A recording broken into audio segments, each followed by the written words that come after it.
Hello, family, and welcome to another episode of Role Model Experts Cafe. I'm your host, Dr. L, the Parent Whisperer. And today with me, I have an amazing lady. Her name is Lorraine Durnford-Hill. Did I say that correct, Lorraine? Perfect. Perfect. Awesome. I've had several opportunities actually, to see her share her mission and talk about herself and the projects that she's working on. And she's a strong member of our community, and I would like you guys to be introduced to her and see what she does, and so kind of gain some sense of awareness about her topic that she works on. So Lorraine, thank you for being here, taking time out of your busy schedule, and our audience members, thank you for your attendance and your participation. Lorraine, tell us a little bit more about yourself and your personal story as to how it relates to the topic that you're currently focused on, and we'll go from there.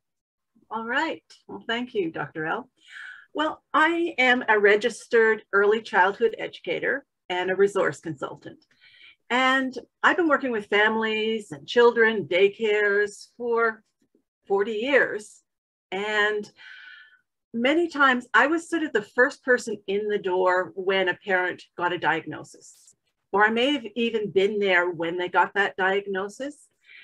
And my job was basically to help them move forward, to be able to figure out what are my next steps? Where am I going with this?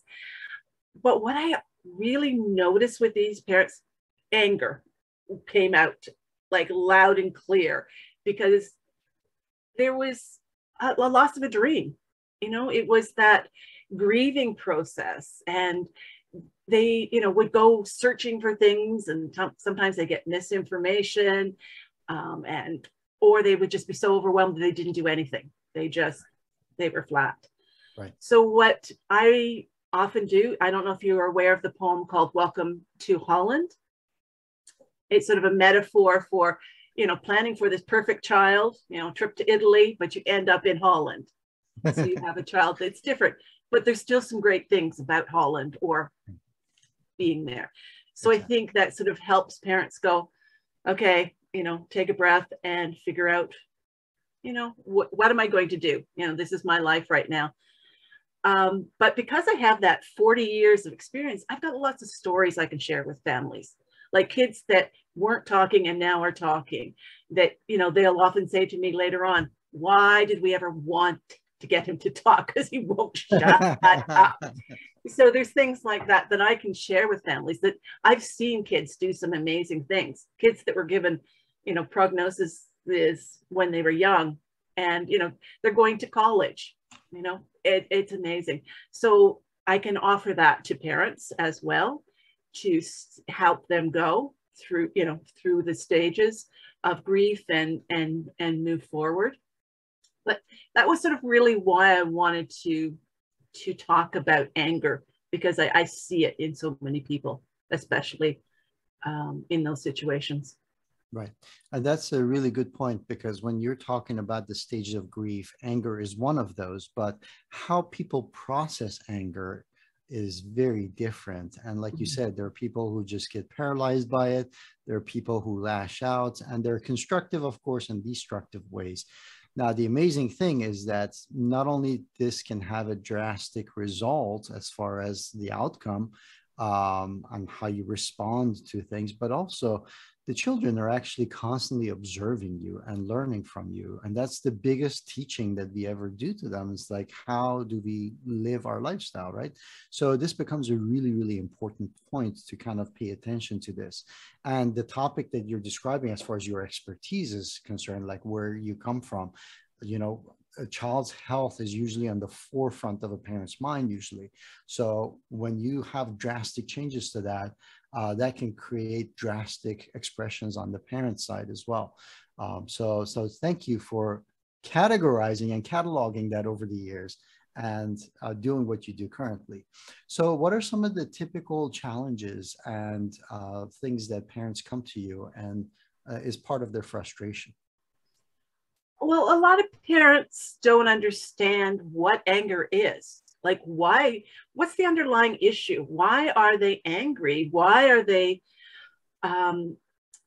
feeling all this emotion? And anger is just an emotion. Anger, it just means that we need to change something because something's just not right. So it is an opportunity to make a difference. So we can either, as I said before, we can either just sort of hide away, or we can take action, and that action can move people forward. But I find that the people I work with, there's sort of three main things. They don't believe that they have an anger problem. It's somebody else, and they need information how to fix that person. Or it might be that they don't even know why they go from zero to, full rage. And then some people just don't know how to deal with conflict. So when they're in that anger, how to deal with it in a more positive manner. So by understanding, by getting the information and sort of self-reflecting, that's where you're going to make the changes. Right. Those are really key points. The first one that you mentioned, oftentimes I've noticed it actually renders you powerless because now you're a victim of somebody else. And although that might be convenient, it doesn't allow you to move out of the circle and cycle that you're in. So you keep repeating that, right? So that's really important for parents to show that empowerment to their kids, that they can make a difference, they can change themselves. And that's the biggest form of control that you have over your life. So I truly see that. And then the other ones seem to be more of a reactionary type of a thing, whether you were taught a certain way or you, subconsciously picked it up from your parents or society or whatever it happens to be. But ultimately, it's the way that you react and process a situation, correct? So this is really breaking it down and making it really simple. And I know it's a lot more complex than that because oftentimes it goes into habits and neurologic patterns and things like that have to be broken. All right. So let's say somebody comes in, they become aware of some of these really important points that you just talked about, and naturally they have to make changes, right? Because if you just keep everything the same, you can't expect different outcomes. So what are some of the challenges that people face when they have to create these changes? Like what things seem to be the stumbling blocks in that end? Well, what I find that a lot of people need to do is reframe. So we've got that little voice in our head that says, my child's out to make me mad, or this person does it on purpose. So a lot of it is reframing how we see the issue. If we see the issue as, okay, I have a choice to do this, this, and this, then we're going to move forward. But it's almost like the mindset that I can move forward, or you have the negative mindset, the fixed mindset that's saying, no, this is the way life is, I can't move forward. So it's about reframing how you see the problem that's in front of you. Okay, it's just a problem. I have choices. In my course, I teach that there's 500 choices for every situation. So we can reframe how we see it, and then we can move forward. And then if we recognize before sort of we explode, what's happening in our body? Do we feel that tension in our jaw? Do we feel, clenched fists? Are we, feel it in our chest? And it's just recognizing and taking that time to think, okay, I'm noticing, changes in my body. What's going on? So you're reframing, then you're recognizing, and then you're going to want to reduce that, because we know that anger and that negative, it can cause you to be sick, can cause health problems. So we want to reduce it. How would we reduce it? Through, things like exercise or music, whatever calms your body. So you're going to start to self-regulate your body. So we need to reduce the stress in our life. And then once we have reduced that, we're going to need to reflect. Okay, what was that trigger? Well, what was that thing that set me off? What was the underlying reason? Is it because I had a bad day? Is it because I was hungry? Is it, what is it? Is it because I didn't express my emotions? Those things can affect it.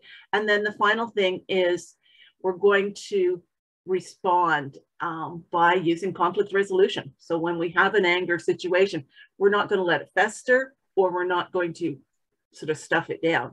We're going to be assertive and take the next step to sort of the win-win for both. Got it. Okay. So let's go back to that first step, reframe. And I've heard reframe before. And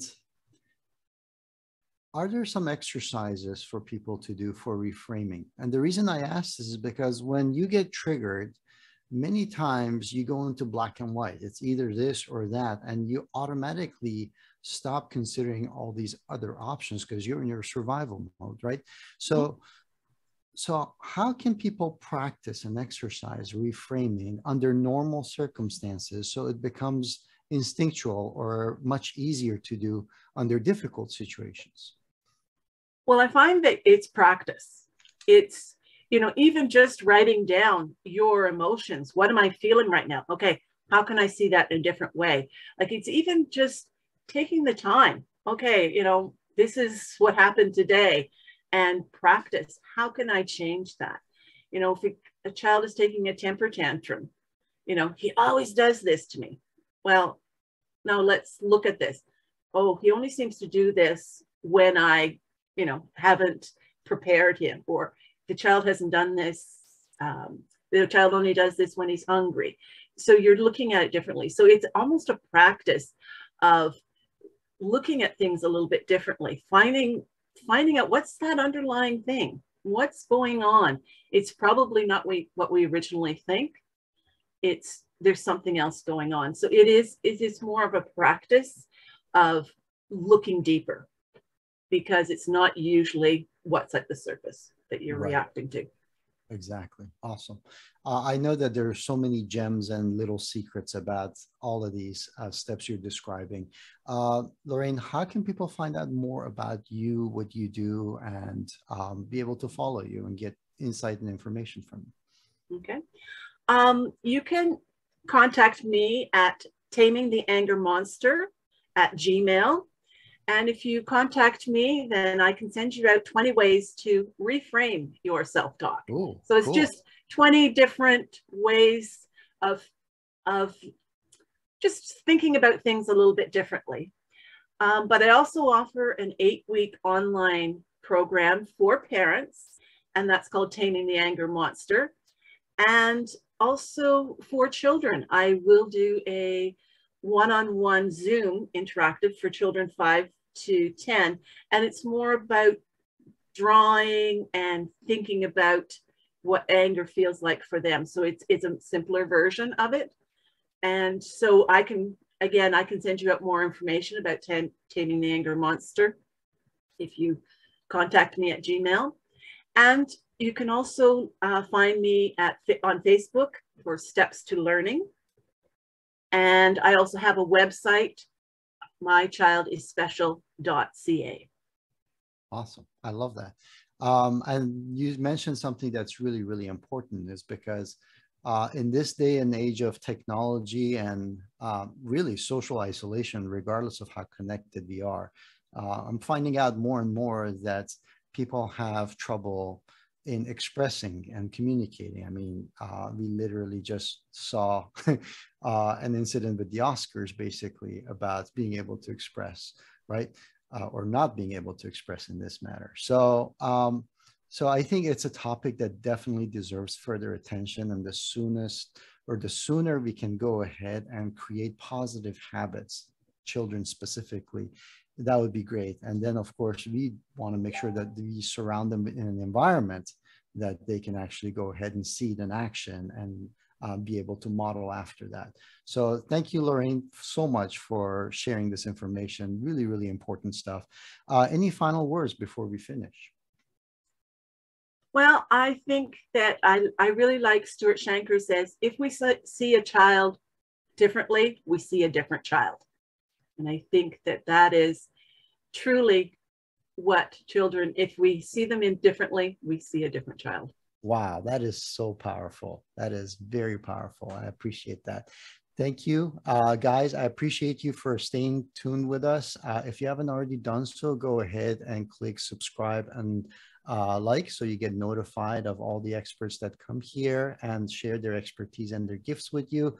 I also encourage you guys to check the description box. I have included all of Lorraine's details, social media and otherwise, and please take advantage of this. One of the things that it is very important for our children to understand is how to connect and how to look for support. And of course, parenting is a very difficult task to do to begin with.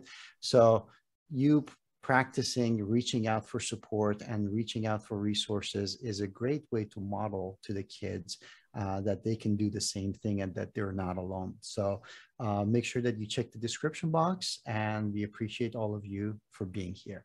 Until next time, cheers.